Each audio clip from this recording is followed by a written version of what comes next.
उत्तर प्रदेश में योगी आदित्यनाथ लगातार अपना एक्शन दिखाते नजर आ रहे हैं। आपको बता दें कि जीरो टॉलरेंस की सरकार अपना बुलडोजर लेकर के सरकारी भूमि पर हो रहे कब्जों को लेकर के लगातार कार्य करती नजर आ रही है।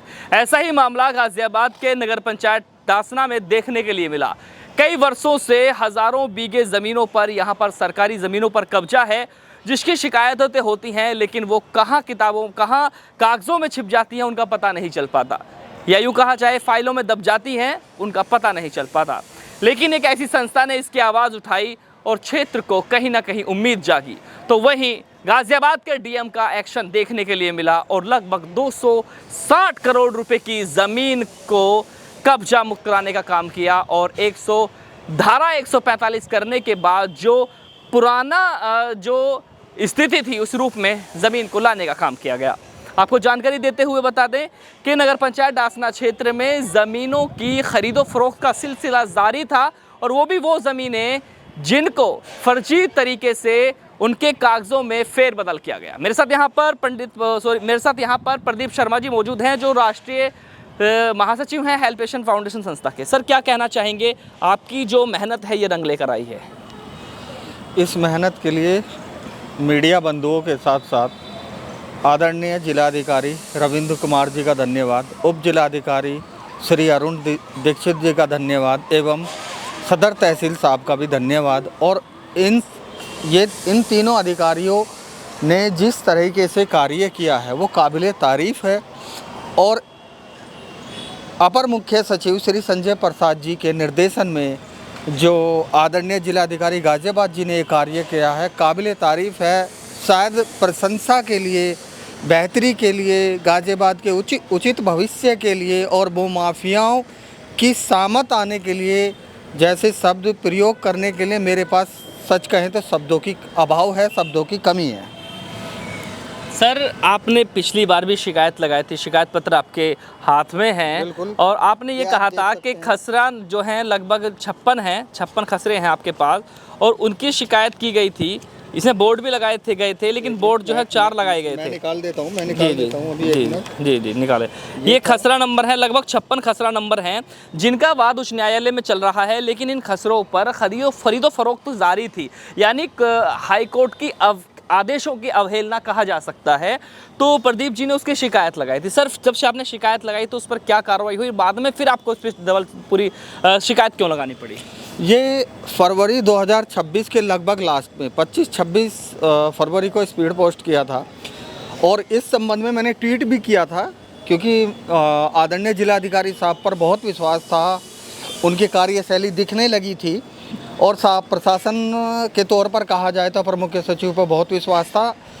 सबसे बड़ी बात, यदि कोई चीज़ आपने दैनिक समाचार पत्र अमर उजाला अखबार में अक्टूबर 2020 में निकाली थी और उसके वर्तमान स्थिति, निरीक्षण, जांच, पैरवी, देखरेख संबंधित क्षेत्रीय अधिकारियों का कर्तव्य बनता था, लेकिन कहीं पे कर्तव्य निष्ठा नज़र नहीं आई। उल्टे कहीं ना कहीं जिला प्रशासन से लेकर शासन प्रशासन को इन्होंने गुमराह करना शुरू कर दिया, और कहीं ना कहीं अंदरूनी साठ-गांठ भी भूमाफियाओं के साथ मुझे प्रतीत हुई। और उस प्रथम दृष्टया के तहत या प्रतीत होते उस कमी के तहत मैंने शासन प्रशासन को अवगत करा, जिस पर ये वैधानिक कार्यवाही 22 जून 2026 को की गई है। अच्छा, जो ज़मीनें अभी भी बाकी हैं उन पर अवैध कब्जे हैं, या अवैध प्लॉटिंग हो रही है, या अवैध निर्माण हो रहा है, या खरीद फरोख्त अभी भी जारी है, जिनकी नज़र शासन प्रशासन की बहुत कम पहुंच पा रही है, उसके लिए क्या कहना है? उसके लिए सिर्फ एक ही बात कहनी है, सबसे बड़ी बात, नो लेट लतीफ़। कोई लेट लतीफ़ नहीं होना चाहिए, तुरंत वैधानिक कार्यवाही शुरू होनी चाहिए, निष्पक्ष जांच होनी चाहिए। जो दोषी है उसे जेल का रास्ता दिखाया जाना चाहिए, उनसे रिकवरी होनी चाहिए। और इनके साथ में जो संबंधित अधिकारी थे, चाहे वो नगर पंचायत से हो, चाहे वो जिला प्रशासन से हो, मुझे कहने में ये संकोच नहीं है, मैं किसी पे डायरेक्ट आरोप नहीं लगा रहा, लेकिन जो दोषी है वो जांच के उपरांत ही दोषी पाया जाता है, उसके खिलाफ वैधानिक कार्रवाई होनी ही चाहिए। अच्छा प्रदीप जी, आपको एक बात बताएं कि इतने बड़े स्तर पर नगर पंचायत डासना में एलएमसी ज़मीन है, ऊसर है, बंजर है, तालाब है, बहुत सारी चीज़ें हैं, हाँ। लेकिन यहाँ एक खेल का मैदान नहीं है, बड़ी दुर्भाग्यपूर्ण बात है। यहाँ पार्क नहीं है, बड़ी दुर्भाग्यपूर्ण बात है। अब आपसे मेरा एक सवाल और है कि उच्च न्यायालय का अंतिम फैसला आता है, अंतिम निर्णय आता है, तो इन ज़मीनों का क्या होना चाहिए अगर ये फिर से जो है जो रूप दिखाई दे रहा है कि LMC दर्ज हो जाती है या ऊसर खेवड़ 3 की ज़मीन है, क्या कहना है इस पर?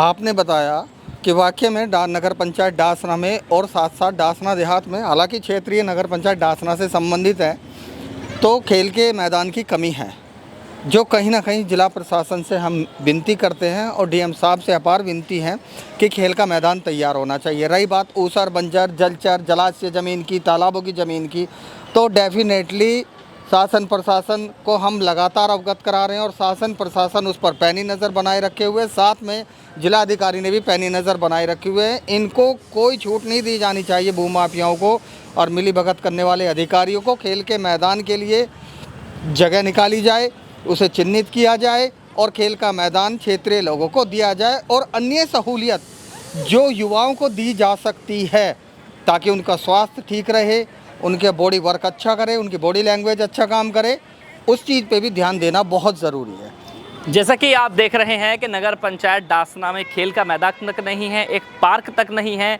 और यहाँ पे यूँ कहा जाए कि हज़ारों बीघे ज़मीन यहाँ पर LMC नगर पंचायत के पास है।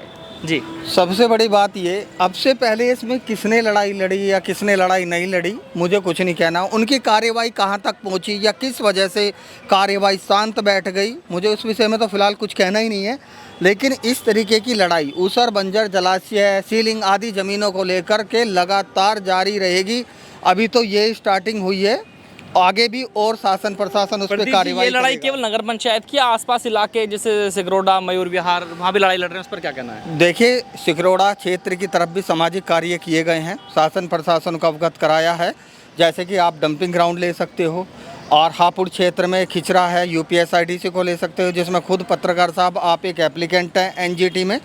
तो इसके अलावा भी अन्य सामाजिक कार्य जारी हैं और कहीं भी हमें पता लगता है तमाम क्योंकि देखो दस्तावेज बोलते हैं। और सबसे बड़ी बात यह है कि मुझे ये भी अक्सर मेरे याद नहीं आ रहा है, लेकिन कुछ प्रविष्टियों में बदलाव भी कर दिया जाता है या प्रविष्टि फाड़ के फेंक दी जाती है, जो मैंने शासन प्रशासन को इस विषय में लिखा भी है 3-4 महीने पहले कि प्रविष्टियाँ फाड़ के फेंक दी जाती है, जिसमें शायद कमिश्नर साहब मेरठ मंडल और DM साहब ने भी दौरा किया था। मैं पुनः विनती करता हूं कि जो प्रविष्टियां फाड़ के फेंक रखी हैं और उन जिन खसरा संख्याओं की, चाहे वो LMC से संबंधित हो, सीलिंग से संबंधित हो या अन्य प्रकार की तालाब की ज़मीनों से संबंधित हो, उन प्रविष्टियों की भी जांच की जाए।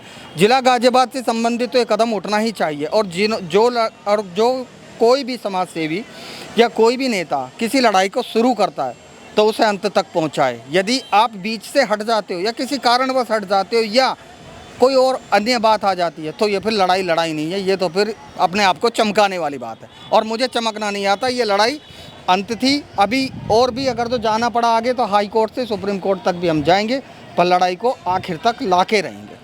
जैसा कि आप देख रहे हैं कि हेल्प एशियन फाउंडेशन लगातार अपनी जो कार्रवाई है या यूं कहा जाए जो शिकायतें हैं उनका निस्तारण करने के लिए हाई कोर्ट, सुप्रीम कोर्ट जाने के लिए भी तैयार है। बने रहिए मेरे साथ, मैं चौधरी अफसर दिखाते रहेंगे ऐसी खास खबरें केवल अहम सत्ता के साथ, गाजियाबाद। देखिए, ये डासना में मुख्य जो हमारा दिल्ली मुरादाबाद हाईवे है उस पर हमारी ये डासना नगर पंचायत की ज़मीन है, जो कि लगभग 250 बीघा ज़मीन है और इसकी अनुमानित कीमत लगभग 250 करोड़ रुपए से ऊपर की है। हम लोगों ने इसमें एक शिकायत हमें मिली थी लगभग 2 माह पूर्व, जिसमें ये कहा गया था सरकारी ज़मीन है और बीच में इसमें फर्जी एंट्री करा के इस ज़मीन को कब्जा करने का प्रयास किया जा रहा है। तो जब हमने इस प्रकरण को चेक कराया तो जो हमारा आधार खतौनी होता है 1359 फसली, उसमें ये ज़मीन सरकारी भूमि है और बीच में इसमें गलत एंट्री करा के ज़मीन को कब्जा करने का प्रयास किया जा रहा था। महत्वपूर्ण सरकारी ज़मीन है जिसको हम लोगों ने उसके बाद में SDM कोर्ट में धारा 145 का केस दायर हुआ है और इस पर स्टे कर दिया गया है। और आज हम लोग यहाँ पे अनाउंसमेंट करने के लिए आए हैं कि किसी भी प्रकार का जो इसमें कोई भी इसको ज़मीन को खुर्द-बुर्द ना करे, निर्माण ना करे और जिन लोगों ने इसमें फर्जी प्रविष्टि कराई है उसकी भी अभी डिटेल में जांच एक SIT का हम लोग गठन कर रहे हैं। यहाँ पे राजस्व की पुलिस की टीम रहेगी, किसने फर्जी एंट्री कराई, किस तरीके से अभी तक कार्रवाई हो रही है उस पर भी हम लोग आगे विधिक कार्रवाई करेंगे। सर, इन लोगों के खिलाफ क्या कोई कार्रवाई भी की जाएगी, कोई मुकदमा भी दर्ज किया जाएगा? नहीं, निश्चित रूप से पहले SIT जो हम बनाएंगे वो अपनी जाँच करेगी और उसके बाद में फिर जो रिपोर्ट वो हमें देगी उसके बेसिस पे हम लोग अग्रिम विधिक कार्रवाई करेंगे। ये इसमें लगभग हमारे 4 वरिष्ठ अधिकारी अधिकारी रहेंगे, पुलिस के अधिकारी भी रहेंगे और वो एक बार पूरा इन्वेस्टिगेशन करके रिपोर्ट देंगे। उसके बेसिस पे हम लोग अग्रिम विधि कार्रवाई करेंगे। सर, इसमें जो अवैध रूप से जो खरीद फरोख्त हुई है और उसमें निर्माण कर लिए गए उन पर क्या कोई कार्रवाई होगी? निश्चित रूप से इसमें कार्रवाई होगी। आज निषेधाज्ञा जारी की गई है और उसके बाद में अभी पूरा इन्वेस्टिगेशन होगा और उसमें जो भी तथ्य निकल के सामने आएंगे, जो भी दोषी व्यक्ति होंगे उनके विरुद्ध कार्रवाई करेंगे। ठीक है, हो गया भैया।